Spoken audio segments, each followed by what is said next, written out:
Rock కి Bhaskar. Baby తర్వాత Vaishnavi second movie కదా, ఎట్లా అవును అవును ఉంది?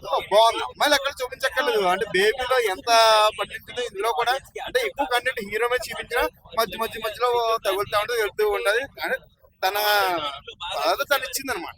మూవీలో మొత్తం హైలైట్ ఏముందంటే ఏం నచ్చింది? హైలైట్ అదే సార్, ఒక రా కంటెంట్ మీద ప్రకాష్ రాజ్ గారి యాక్టింగ్ నాకు చాలా బాగా నచ్చింది. అంటే హీరో సూపర్, చిన్న యూత్ ప్రతి ఒక్కడు కామన్ గా వెళ్తాడు. ఆ జాకెట్ ఏముంది మన ట్రైలర్ లో చూస్తాం, కామన్ కంటెంటే కదా అని వెళ్తాం. కానీ వెళ్ళాక చూస్తూ ఉంటే సౌండ్ ఎఫెక్ట్ అది ఇంటర్వెల్ దాకా లాక్కెళ్ళాడు సార్. ఇంటర్వెల్ నుంచి ఒక ప్రేమను కొంచెం ఎక్కువ చూపించాడు. సో ఆడియన్స్ కనెక్ట్ అవుతారు, ఆడియన్స్ సూపర్ కనెక్ట్ అవుతుంది, ఎవరైనా కనెక్ట్ అవుతారు సినిమా. నైస్ హీరోయిన్ క్యారెక్టర్ స్కోప్ ఏమండి? Heroine character super. ఇంకా బేబీ అంటే బేబీ తరహాలోనే ఇందులో కూడా కొంచెం రేటింగ్ ఎంత తక్కువ. ఇవ్వచ్చు? నేను 3 ఇస్తాను సార్. రేటింగ్